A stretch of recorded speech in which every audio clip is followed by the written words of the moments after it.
A paz do Senhor, amados, glória a Deus. Jesus é bom. É fogo, é manto, é glória.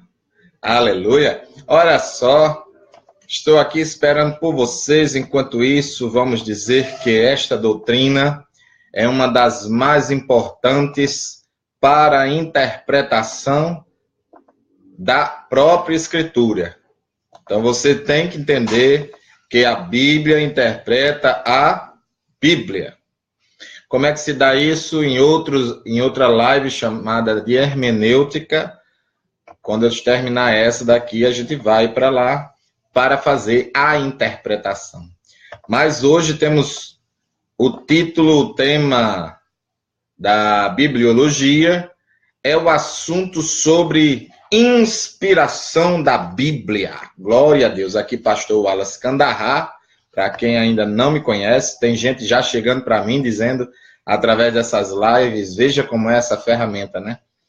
Eu lhe conheço de algum lugar e não sabe de onde é, né? Então, amados, Deus sabe como eu fico feliz em ajudar a quem precisa. Pode fazer, nesses dias, grupo de estudo, podem pegar os celulares. Já pensou? Você dizer assim, vamos ali, todo mundo reunido agora, todo mundo sentado numa sala com os celulares, tudo aqui para fazer isso aqui. Estes vídeos também vão estar no canal chamado Pregadores do Evangelho Genuíno, lá no YouTube. Se inscrevam, certo? Isso motiva, dê o seu like, dê o seu legal, seu joinha, certo? Isso vai me motivar muito mais a fazer mais vídeos. Aqui estamos no Facebook. No Facebook você pode comentar, participar, você pode fazer isso. Vai estar o link lá para você se inscrever também no grupo do Facebook, certo? Então, estamos aqui nesse início. Sempre eu vou estar fazendo um apelo, certo? Então, se caso um dia eu venha me esquecer e venha dar a entender que eu esteja esquecendo, vocês me lembram, tá certo? Assim? E eu estou esperando chegar aqui o restante do pessoal. Já estou vendo aqui alguns dando joinhas, os legais, né? Então, assim que chegar aqui o pessoal, a gente vai continuar. Eu sempre dou uns 5 minutinhos, 4 minutinhos, para que vocês venham a saber que uma das heresias que quer combater, porque o que seria uma heresia? A palavra heresia vem do grego aireses, que quer dizer torcer a verdade, certo? Em resumo, a palavra quer dizer torcer, distorcer, certo? Então, a Bíblia, ela é a palavra de Deus. Aí alguém diz, não, ela não é a palavra de Deus. Aí ele torce. Ela contém só. Tem uns trechos de palavra de Deus, né? Quer dizer que as palavras do diabo naquele capítulo não é inspirada. Então, parece ter lógica, mas se foi Deus que mandou homens, né, que a gente vai ver nessa aula de hoje, homens inspirados pelo Espírito Santo, né? Francisco Gilvão, seja bem-vindo em nome de Jesus. Aqui a aula, a paz do Senhor, aqui a aula de bibliologia, inspiração das Escrituras, né? Então aqui, amados, estou esperando a vocês, mas como eu estava dizendo, existem várias heresias, mas uma delas é dizer que contém só a palavra. Então, se eu for colocar isso, eu é que diria o que era inspirado e não a própria Escritura. Então, não podemos dar esse poder a homem mortal algum. A própria Escritura já é a própria medida. Ela é o único livro, a Bíblia Sagrada, certo? Como eu disse na aula anterior, todo livro preparado para ser escritura, certo? Ou seja, tinha a escritura de Zeus, tinha a escritura de Ártemis, que são mitologia grega, mas para os gregos era sagrado. Tem a mitologia nórdica. Então, todos esses escritos eram chamados de, depois de terminado, de biblions, né? Então, vários biblions, eles eram unidos e depois de unidos e encaixados, vários Biblions, 2, 3, 4 juntos, colado, eles faziam uma coleção, logo iria chamar-se de Bíblia. Por isso é que nós colocamos ainda a outra palavra, sagrada. Então, Bíblia sagrada só a nossa, certo? Então, o Corão, certo? Que chama-se Alcorão, mas a pronúncia no português é o Corão, que é o livro sagrado dos muçulmanos. Ele, se for escrito, vai ser escrito antigamente, seria escrito em papiro e seria chamado de Bíblio, certo? Biblions, né? Depois de concluído. Então, por que ele era uma Bíblia? Não. É porque ele era só depois de vários livros junto, né, dele. Então, amados, isso é coisa para você ver. Tem um livro que depois eu vou passar, certo? Um estudo para vocês sobre heresias. E vocês vão se encantar, certo? Mas para combater, como eu estou dando a do pecado, vocês vão combater também, tá bom? Então, vamos prosseguir, certo? Eu quero trazer algumas coisas importantes aqui, bem curiosas, que vocês talvez estejam curiosos aí. Devemos entender que o Antigo e o Novo Testamento também tem que entender que ele é cristocêntrico. Então, se a Bíblia toda, o Antigo e o Novo Testamento, ele é cristocêntrico, Vera Brito, minha primona, glória a Deus, seja bem-vinda. Então, se ele é cristocêntrico, ou seja, o centro sempre será a mensagem voltada para Cristo, o Antigo fala de Cristo no futuro e o Novo fala Cristo no presente e no futuro também, né? Mas é sempre voltada para o Messias, o Cristo, né? O Senhor dos Exércitos, né? A porta, né? Então, quem entrar pelos átrios, né? Então, voltando-se para aqui, os átrios seriam Jesus Cristo. Os Atos dos Apóstolos, por várias vezes, né? Firmando-se, então, assim, o culto, ou reuniões, que algumas igrejas chamam, mas não é reuniões, é culto, certo?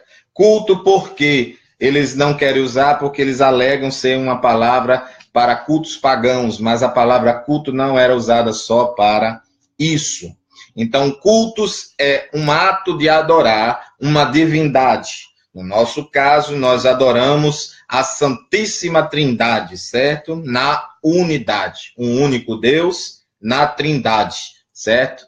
Então, ele é subsistente em 3 pessoas. Eu não posso dizer que os 3 é um só, certo? Eu posso dizer que é um Deus e 3 pessoas. As personalidades são diferenciadas, porém, a essência, ela é unida, certo? Em questão de atributos divinos, eles compartilham esses atributos, os 3. Então, amados, o culto, todo culto é voltado para Jesus. Um culto que é voltado para o homem já não é mais culto, certo? Divisão de capítulos e versículos foi nos capítulos e versículos das divisões, era para facilitar mais, porque, como eu disse no primeiro vídeo, era parágrafos. Os apóstolos não tinham o Novo Testamento, eles estavam ainda em processo de fazer. E o Antigo Testamento, na Septuaginta, ou seja, o Antigo e o Novo Testamento em grego, aliás, o Antigo Testamento em grego, ele não estava o Novo ainda feito, mas o Antigo Testamento em grego, a versão dos 70, e posteriormente viria o Novo Testamento a ser unido, né?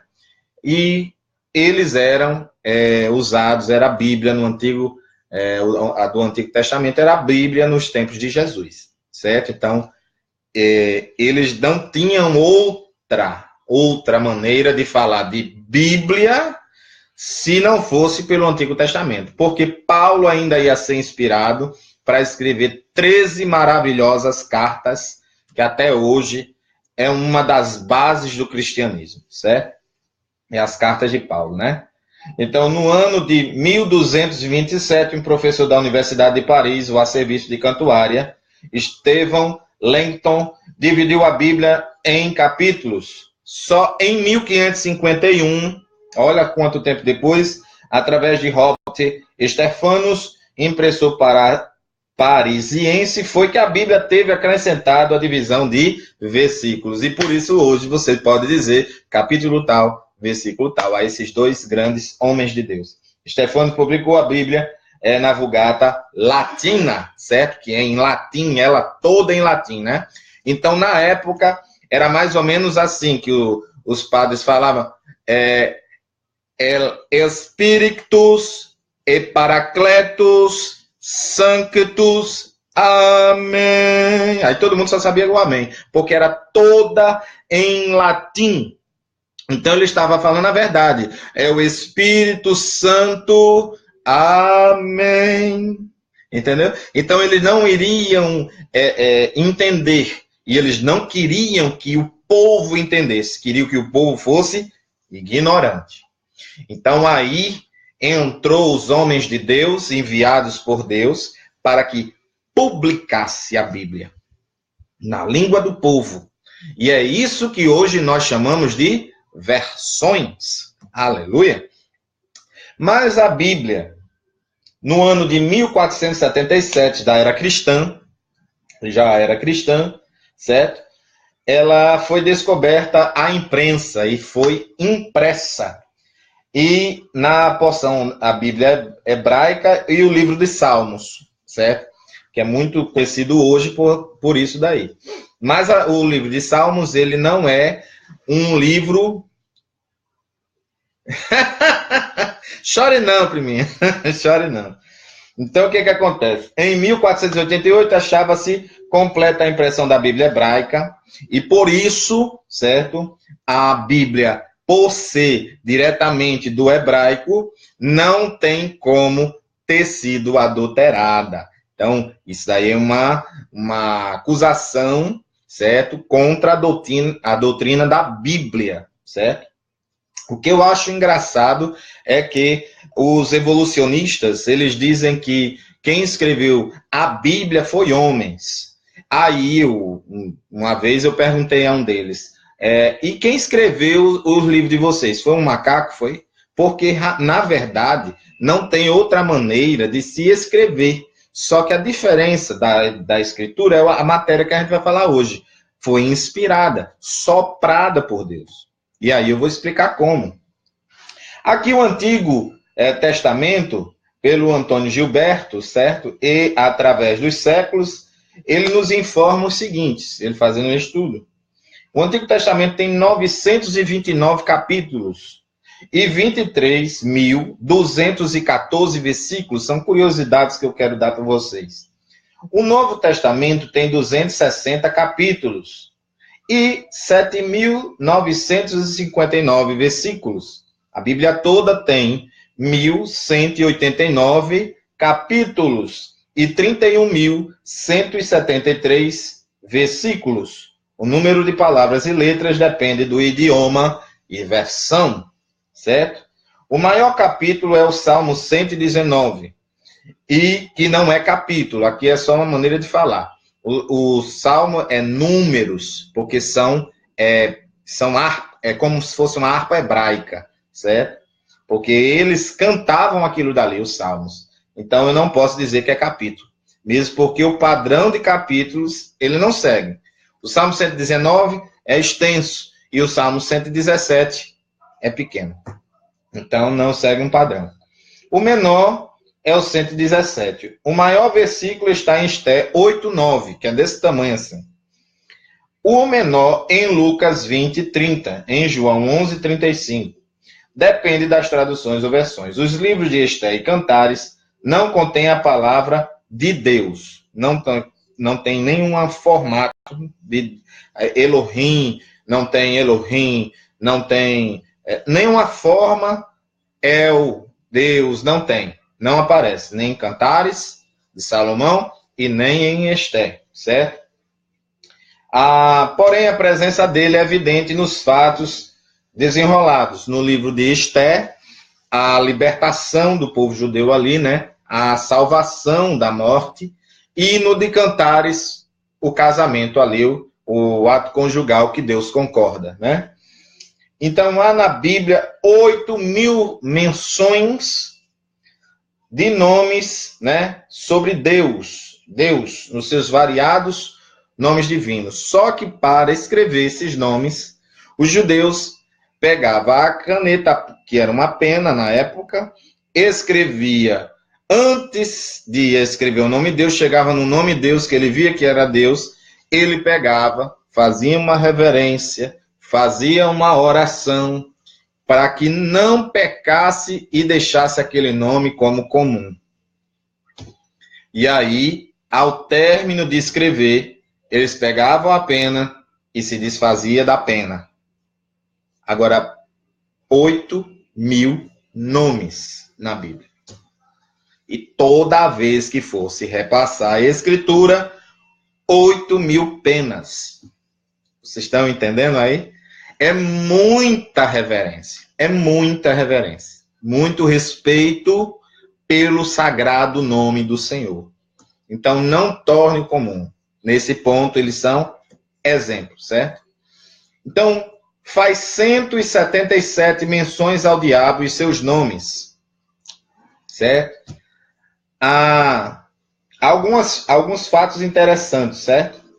Sobre vários nomes. Discorrendo ainda sobre alguns pontos interessantes, acrescenta: a vinda do Senhor é referida direta e indiretamente 1.845 vezes. Quer dizer que Jesus vai voltar 1.845 vezes entre o Antigo e o Novo Testamento.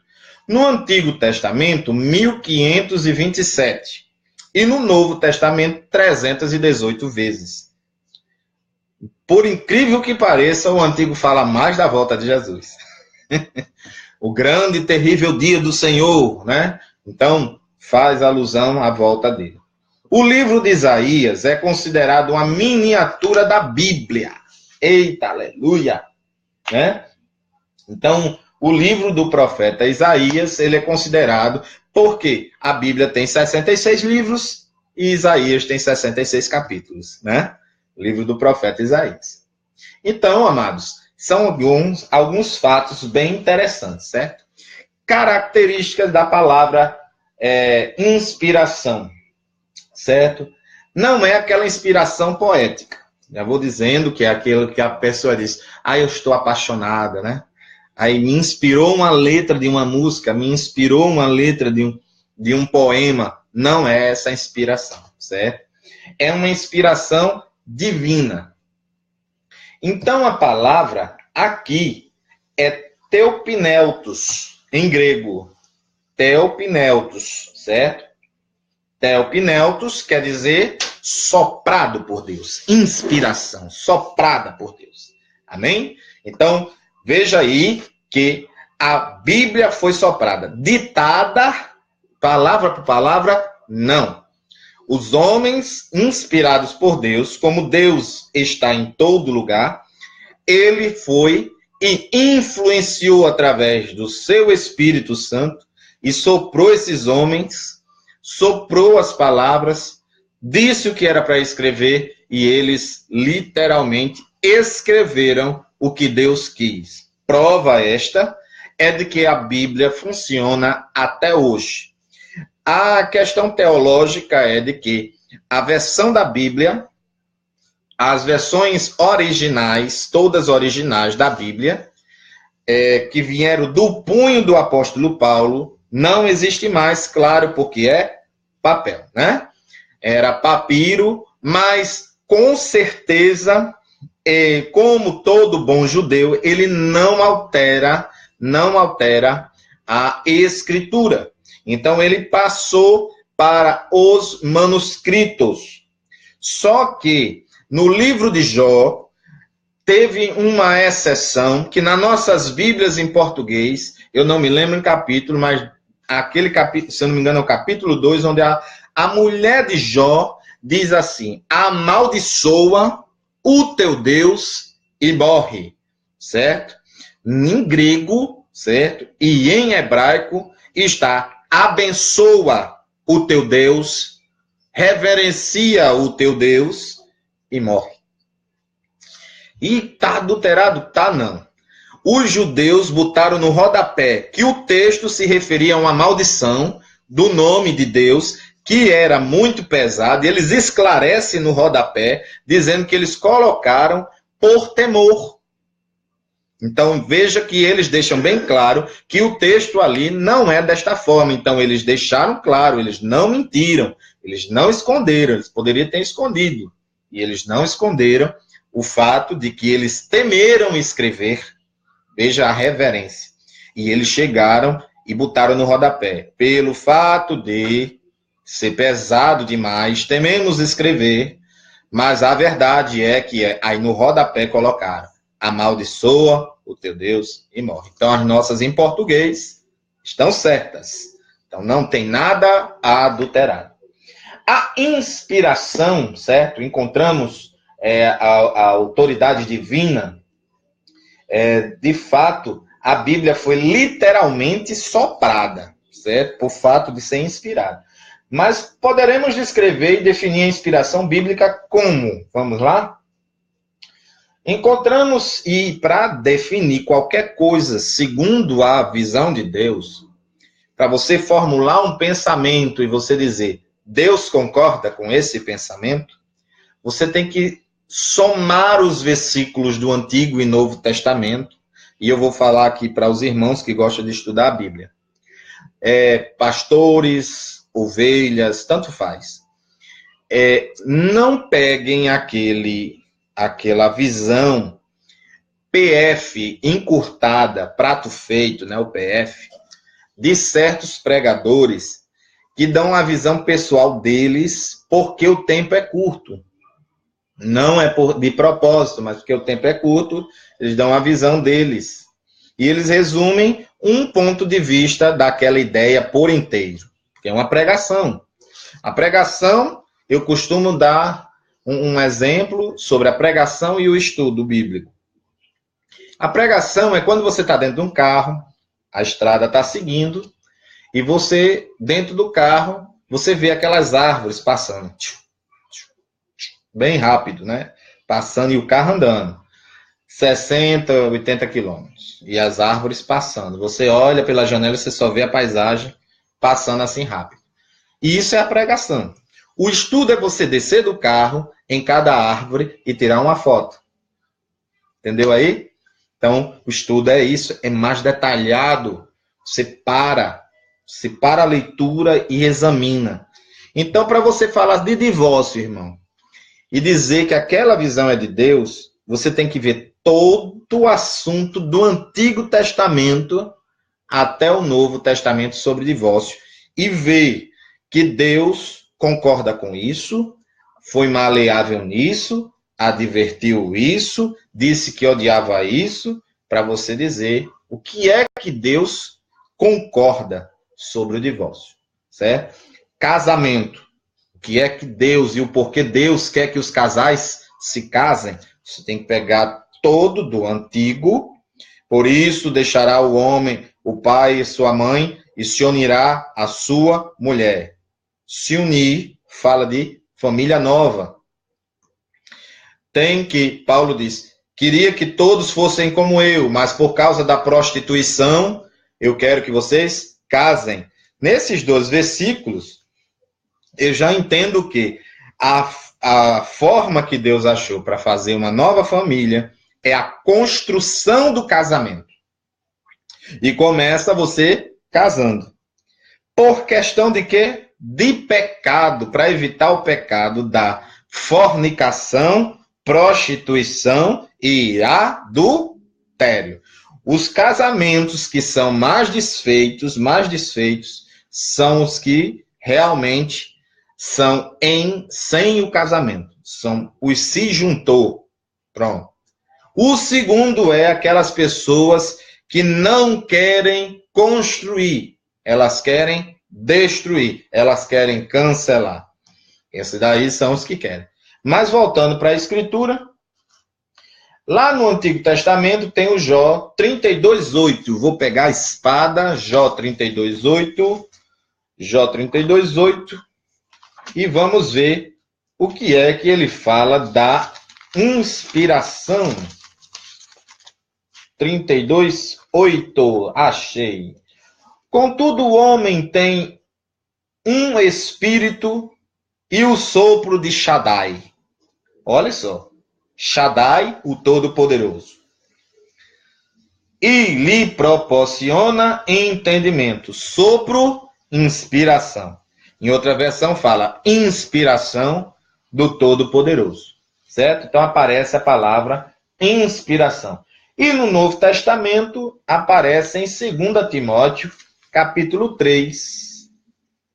2 Timóteo, capítulo 3, versículo 16, que eu botei na live. Toda a escritura é inspirada por Deus e proveitosa para ministrar a verdade, para repreender o mal, para corrigir os erros e para ensinar a maneira certa de viver. Detalhe, o que é o mal? É a ausência de bem. Quando uma pessoa está totalmente ausente de Deus, ela está ausente, está com o mal ali, presente nela. Não, colocando nessa teoria, não exclui que o mal vai prejudicar. E quem é a personificação do mal, ou seja, a pessoa que é o representante do mal? O diabo. Não tem como você excluir este personagem. Ele quer, na verdade, ficar omisso. Quanto mais você divulga ele, né, as obras dele, e um estudo como esse, mais ele vai te odiar, irmão. Mais. Quanto mais você se dedicar à oração, mais o diabo vai lhe odiar. E você tem que querer o ódio dele. Você tem que querer o ódio do diabo. Porque assim você vai agradar a Deus. E você não pode agradar a dois senhores. Você tem que agradar somente a um, que é Deus. Então, aparece essa palavra soprado por Deus, certo? E, por isso, dotado de autoridade divina para o pensamento e para a vida do crente. Em 2 Pedro 1:21, vamos lá, 2 Pedro 1:21. 2 Pedro 1:21. Quem está com a espada aí, vá seguindo, ou examina depois, né? 2 Pedro 1:21. 1:21 diz assim: porquanto jamais a profecia teve origem na vontade humana. Isso é muito importante você frisar, que não foi por vontade de Paulo que Paulo escreveu, certo? Nem pelo conhecimento teológico. Deus aproveitou o conhecimento teológico. Mas não foi pela vontade de Paulo que ele disse, eu vou escrever umas cartas. Não, não foi assim. Mas homens santos falaram da parte de Deus, inspirados pelo Espírito Santo. Ah, quer dizer que eram homens cheios de Deus. Não é assim?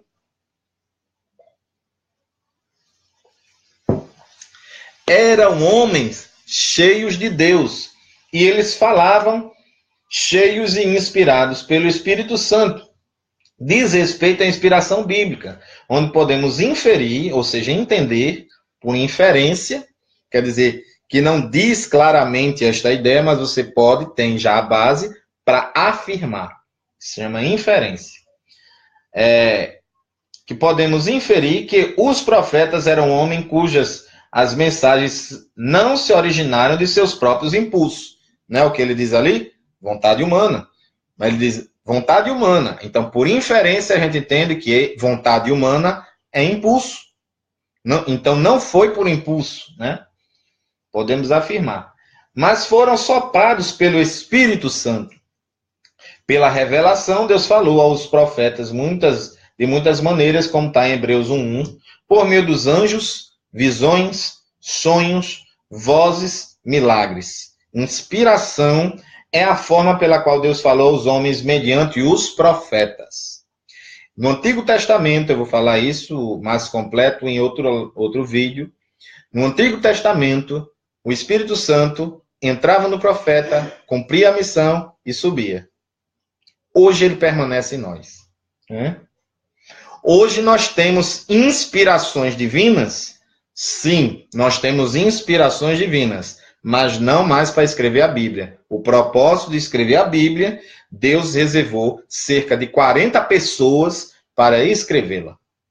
E nenhum entra em contradição um com o outro, em épocas diferentes, e não entra. Porque o autor principal que está por trás é um. Então ele não entra em contradição. Fazendo um paralelo de ideias, podemos formular uma frase e dar uma explicação sobre a inspiração bíblica. Homens movidos pelo Espírito Santo escreveram palavras sopradas por Deus, que é inspirada, né? Sopradas por Deus, as quais são as fontes de autoridade para a fé e para a prática cristã. Então, a Bíblia, Alexandro chegou, glória a Deus. E o que acontece, amado? Deus soprou, falou a esses homens. Agora, o que existe inspiração para hoje? Para você fazer uma pregação. Para você fazer um esboço para você não esquecer. Porque às vezes Deus dá e você deu branco. Então, para não dar o branco, você faz um esboço, né? Então, você pode, na hora que você tiver naquela enrascada, recorrer à Escritura. Recorrer à Bíblia. Tá bom? Porque Deus, inspiração divina, é trazer o Espírito Santo para dentro de si. Para falar, é preciso de fôlego, ar nos pulmões. Portanto, inspiração divina é influenciar, é uma influência sobrenatural do Espírito Santo como um sopro sobre os escritores da Bíblia, capacitando-as a receber e transmitir a mensagem divina sem mistura e erro, que é o mais maravilhoso. Eles continuaram com defeito. Paulo, Pedro, Jeremias, todos eles continuaram com defeitos. Mas, de maneira alguma, aparecia esses defeitos. Você veja que se fosse um livro tendencioso, ele ocultaria o pecado de Abraão. Abraão mentiu, diz claramente, Abraão mentiu. Jonas teimou, né? Jonas fugiu, poderia ter dito, né? Jonas é um herói, né? Abraão nunca, jamais errou. Só tem uma pessoa na Bíblia que jamais pecou, nem no passado, nem no presente e nem no futuro. E quando alguém vem para você e faz a seguinte pergunta, quer dizer que você nunca pecou? Essa afirmação é ingênua e injusta. Por quê? Por quê, pastor? Porque Jesus já lhe perdoou os pecados. Então, agora, nesse exato momento, veja a afirmação de Jesus. Porque Jesus estava apedrejando aí algumas pessoas. Veja como é o texto. Jesus perguntou, quem não tem no presente pecado, atire a primeira pedra. Beleza. Aí os irmãos pegam e explicam como. Quem nunca pecou, está errado. A explicação não é essa. Quem não está com pecado nesse momento, porque é possível você ficar sem pecado neste momento, você pede perdão e está sem pecado. Até aonde você voltar a pecar de novo, meu amado, você vai estar sem pecado. Mas, é como eu falei no primeiro vídeo, respondendo lá do de pecado, são mais de 3.000 ordenanças de Deus. 1.050 no Novo Testamento. Então, se você quebrar uma, pecou. É muito, certo? É muito. E então a gente entra aqui na mais uma coisa interessante. Encontramos nos 66 livros da Bíblia a reivindicação, ou seja, ela pede, a Bíblia pede para ela inspiração. Ela diz, eu tenho inspiração, né? Nesses versículos que a gente leu. Na inspiração, assim diz o Senhor.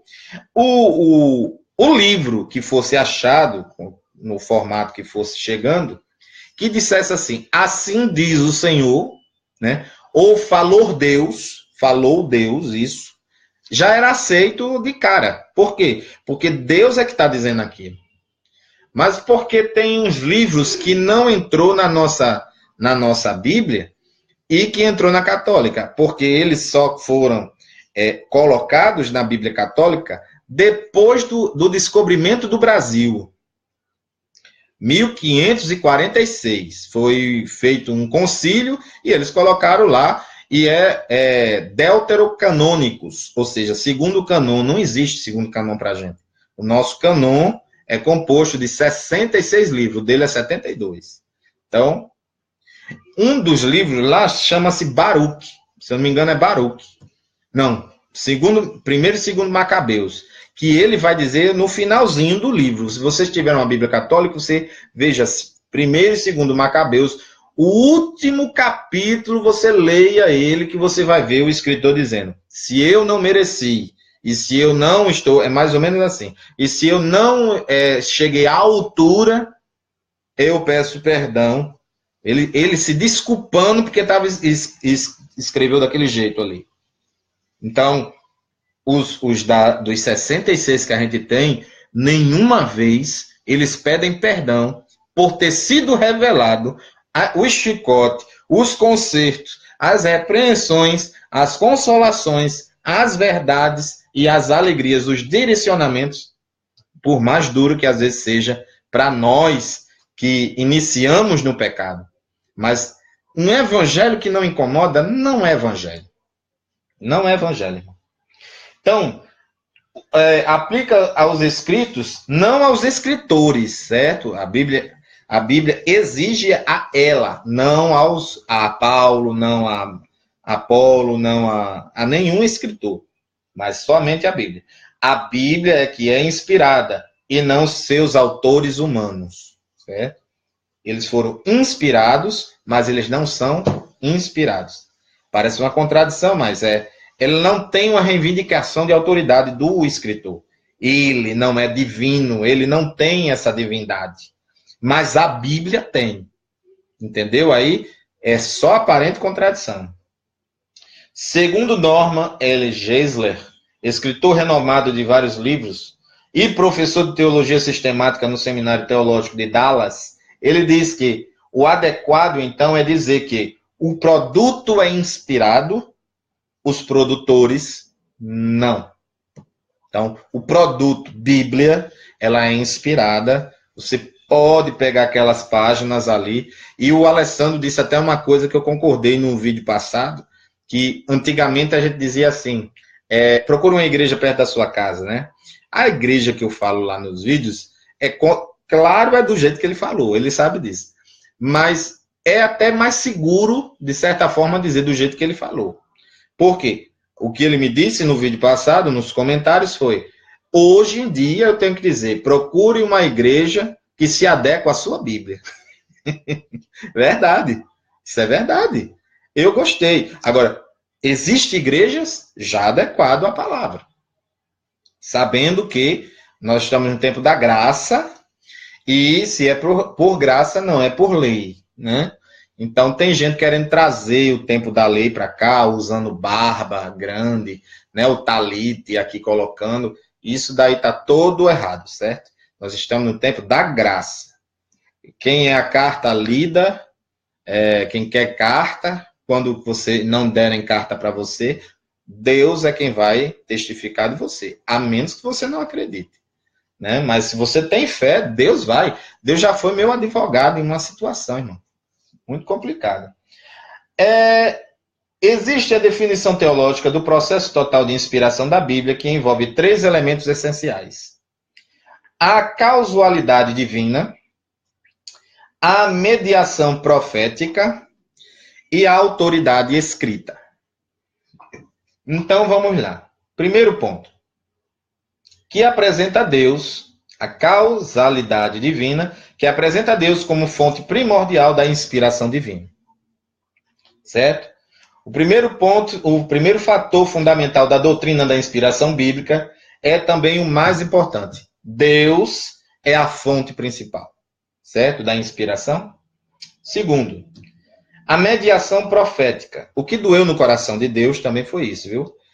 Lá em Gênesis, quando você vê, e pesou-lhe o coração, foi porque Deus ia mudar, porque arrependimento significa também, além de remorso, que isso é quando erra-se, e com Deus, como ele não erra, não tem como você colocar no mesmo nível de um arrependimento humano. Então, você vai para o outro fator. E qual é o outro fator? Mudança da maneira de falar, da maneira de se comportar. Entendeu? Muda-se. E ele ia mudar a maneira de falar conosco. Então, ia ter uma mediação profética. Ia começar aí os profetas a falar, havendo agora uma separação, entristecer o coração do Senhor. Que apresenta os profetas como os escritores autônomos, não eram meros secretários, mas eram mais que isso, eram homens santos que escreveram segundo a intenção total do coração, segundo a consciência que movia o exercício normal de uma tarefa com seus estilos literários e seus vocabulários individuais, certo? Então, teve essa. Mas Deus sempre, os profetas foram a causa imediata dos textos escritos, mas Deus foi a causa principal. Amém? Ou seja, eles foram o que quer dizer que eles foram a causa imediata? Eles tiveram que usar a linguagem humana. Por isso que você vai ver Deus com mão, entendeu? A mão de Deus pesou e tal. Mas Deus não tem mão, Deus é espírito, entendeu? E em outros vídeos eu vou falar sobre teologia, que é a doutrina de Deus. E aí você vai ver que não é tão simples você entender, não. Mas tem gente que diz, um hino aí que diz, ninguém entende Deus. Entende sim. Certo? A autoridade escrita, que é o produto final das autoridades divinas em operação no meio dos profetas. Autoridade escrita. A Bíblia é a última palavra no que concerne a assuntos doutrinários e éticos. Ponto. Quer falar sobre ética?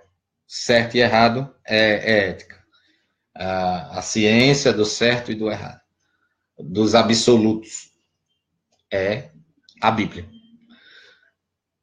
Qualquer assunto teológico e moral deve apelar para o tribunal da palavra escrita de Deus. Então, o que acontece aqui? Portanto, uma definição coerente da inspiração bíblica precisa estar fundamentada em 3 pontos. Deus, o causador original, os homens de Deus, que serviram de instrumentos, e a autoridade escrita ou sagrada das Escrituras, que são o produto final. Amém? Fechou? Distinção entre inspiração, revelação e iluminação.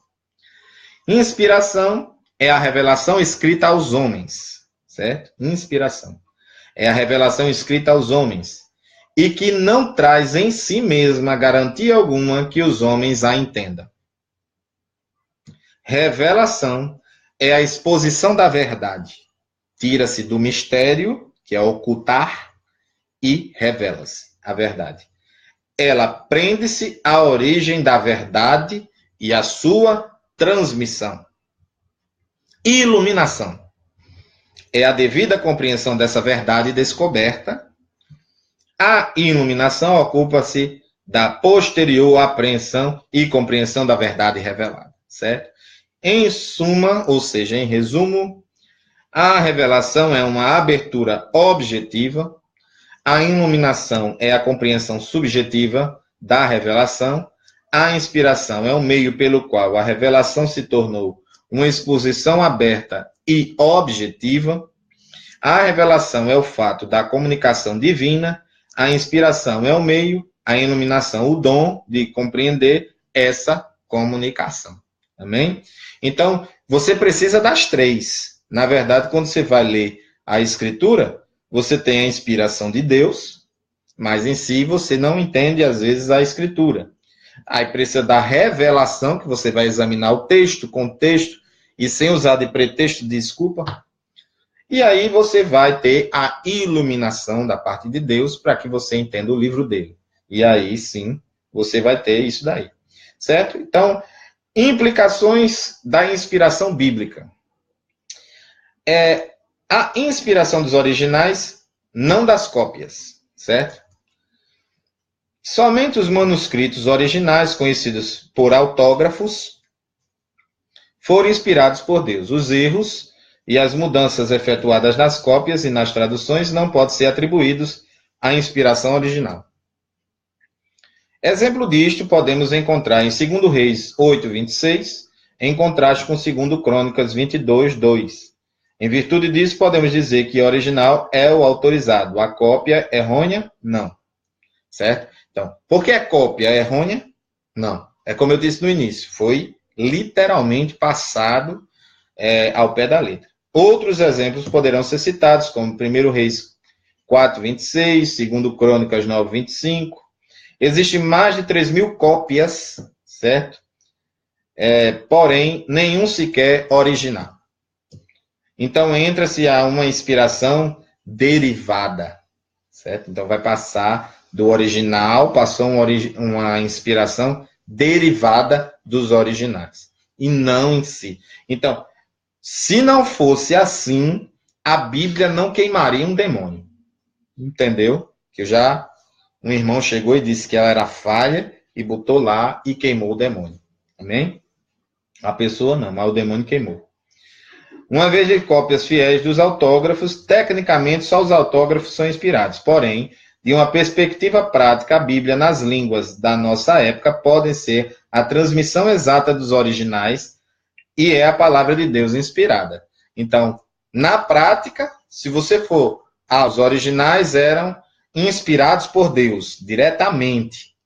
Só que a letra a gente tirou e fez cópia.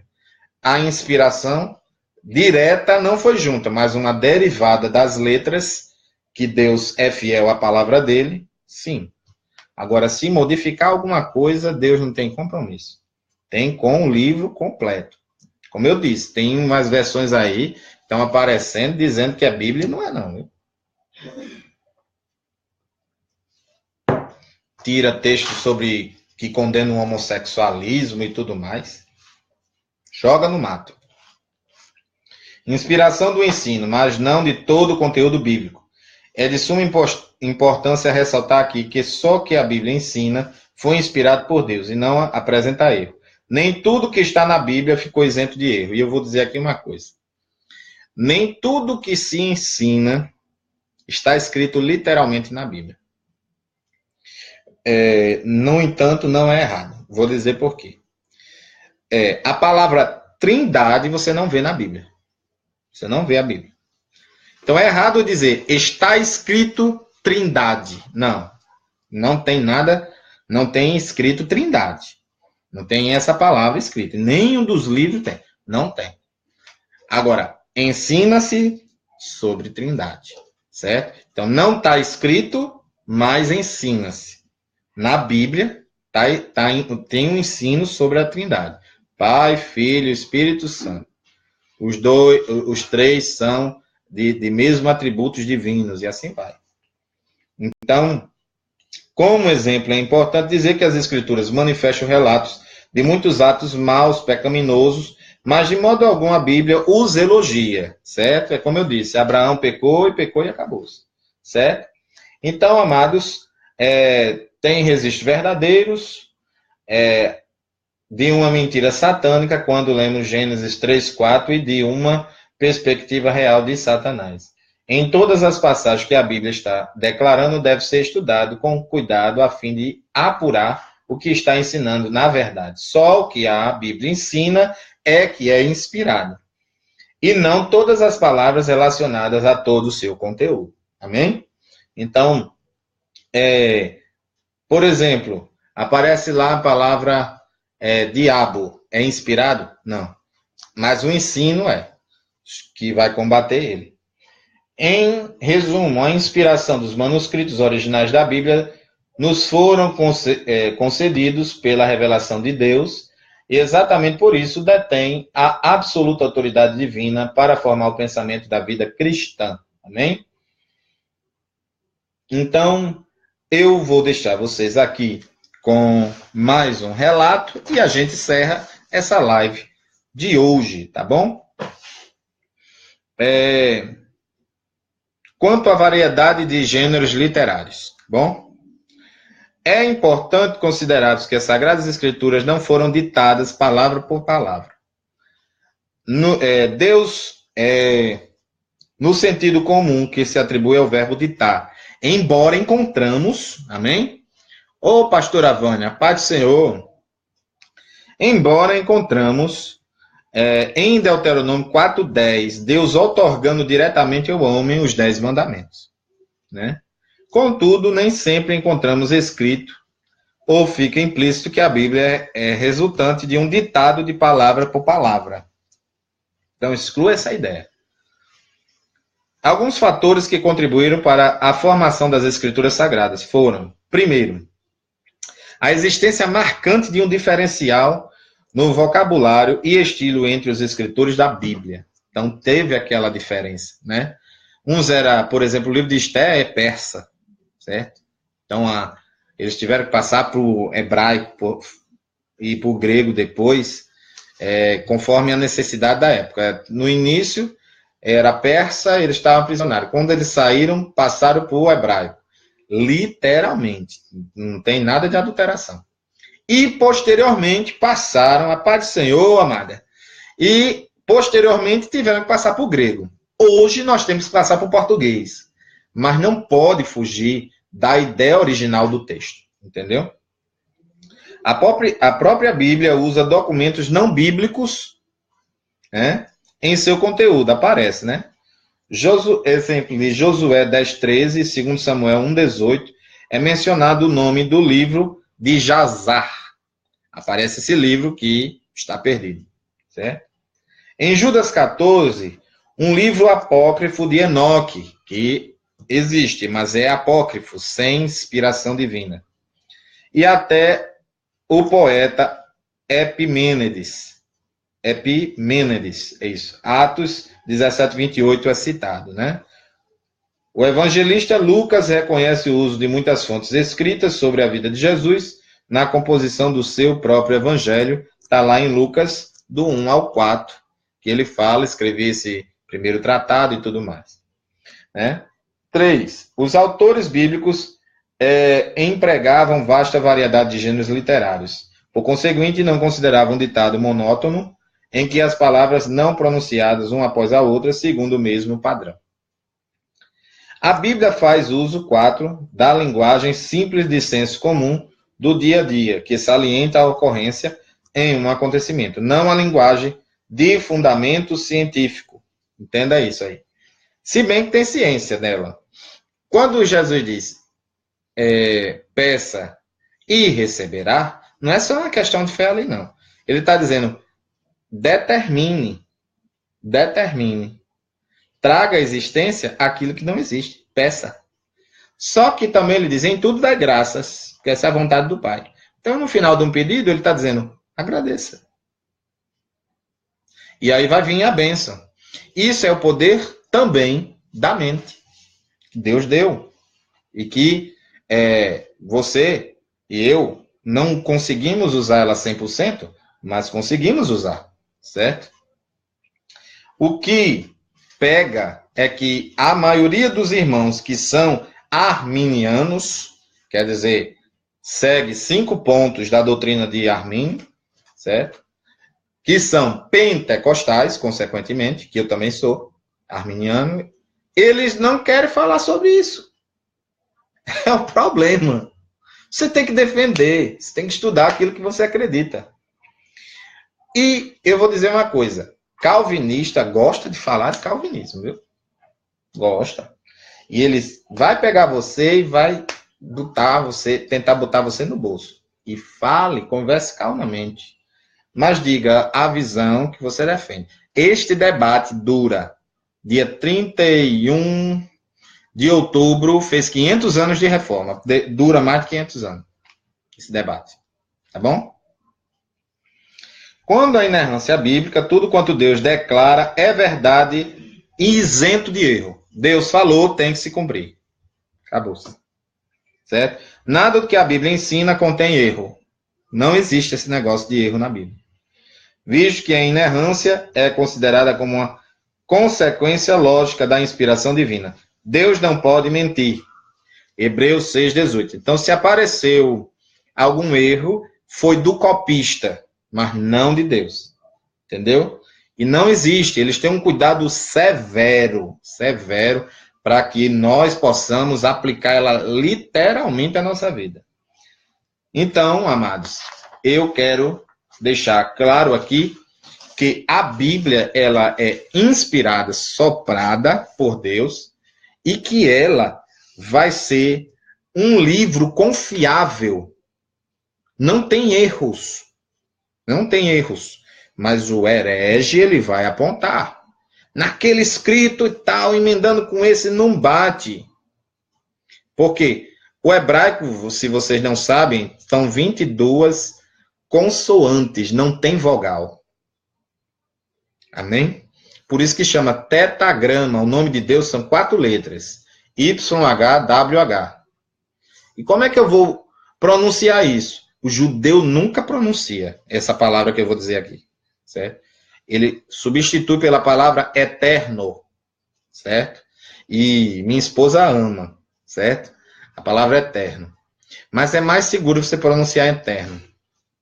Mas está aqui. Tetragrama. 4 letras. Em hebraico, botaram uma vogal aqui e outra aqui, certo? Em hebraico, que se chama sinais masorréticos, que vai dar a vogal do nome. E ficou o Y, o A, certo? O H, o W, certo? O W, o E e o H. Então fica Iavé, certo? Iavé, o W tem som de V. Iavé, passando para o português, que vem do latim, fica Javé. Então, o nome próprio do pai é Javé. Amém? É um nome que o judeu não pronuncia, certo? E você deve pronunciar com reverência, sempre em meio de muita adoração, certo? Muito respeito quando for falar do nome dele. Jesus Cristo vem de Yeshua, né? E, como eu disse, é só as consoantes. Então, entenda que quando passa de um idioma para o outro, eles têm que tomar um cuidado. Não sei se vocês sabem, mas um copista, ele tem que entender a história para entender o que ele está querendo dizer. Então, é muito severo, certo? Então, para quem achou essa aula maravilhosa, comente, se inscreva lá no YouTube, no canal da gente, Pregadores do Evangelho Genuíno, peça aqui no grupo do Facebook, Pregadores do Evangelho Genuíno também. Temos este grupo para pregações edificantes, mensagem, vocês podem postar lá, nada de propaganda, nem de seminário, de nada. É vocês falando. Eu quero que vocês falem, vocês exponham. Propaganda lá eu tiro, certo? Eu não vou aprovar nunca uma propaganda, porque a função do grupo não é essa. É vocês pregar o evangelho genuíno, tá certo? Irmão, realmente, pastora, isso daí é verdade. Olhe, lá é o evangelho genuíno, é justamente isso. É a gente focar a Bíblia como um todo. Na Bíblia tem prosperidade, mas não é essas que estão ensinando aí, certo? Começa pela obediência, irmão. Tem nada a ver com essa prosperidade que estão ensinando aí. Só dinheiro, dinheiro, dinheiro, dinheiro. Parece que querem pular no seu pescoço para que você dê seu dízimo à força. Então, irmão, não é assim, não. Você tem que aprender. Se você vir eu falando sobre dízimo e oferta, você vai se encantar com os ensinos de Deus. Irmão. Não é porque sou eu, não, irmão. É porque a Bíblia já ensina. A Bíblia já está falando. Né? Então, vão lá, que vocês vão ver. Sempre eu posto alguma coisa interessante. Tá certo? E se lembrem, quando você for ajudar uma obra, veja se ela está primeiro de acordo com Deus, de acordo com essa palavra que eu estou ensinando. Eu tenho sempre na segunda-feira, certo? Eu tenho sempre o anúncio que estou ensinando a doutrina do pecado para combatê-lo. E segunda-feira vai ter. E eu estou nas quintas-feiras ensinando bibliologia, foi Deus que mandou. certo? Então, por isso eu estou ensinando sobre a palavra. Então, já temos 2 vídeos com esse, e eu quero, como sempre, dizer, quem está assistindo aqui e Deus tocou seu coração, procure dizer do jeito que eu estou dizendo. Eu confesso a Jesus como único e suficiente Salvador e creio que Deus o ressuscitou dos mortos. Neste momento, se você falar com fé essa frase, você vai ser um salvo. Procure segundo até Alessandro aqui, para não tomar a frase dele, procure uma igreja mais de acordo com a Bíblia, certo? Com a Bíblia, por isso que é muito importante você ler. Procure uma igreja mais perto de sua Bíblia, certo? Que esteja também perto da sua casa, mas mais perto da sua Bíblia, tá certo, amados? Então eu vou até aqui, dou aqui minha saudação. Muito obrigado a todos, vocês são uma riqueza que Deus colocou no meu coração e da minha esposa, e com certeza Deus vai recompensar vocês se vocês divulgarem este trabalho gratuito, podem divulgar, compartilhem com quem está precisando. Talvez tenha um novo convertido, que hoje em dia um estudo cobra um absurdo, né? E eu estou dando aqui gratuito a nível de bacharel, certo? E vocês podem chegar e dar ali, eu até dou uma sugestão, quando tiver no horário da live, você reúna todos numa sala, tudo com celular, no Facebook ali, para curtirem, para participarem.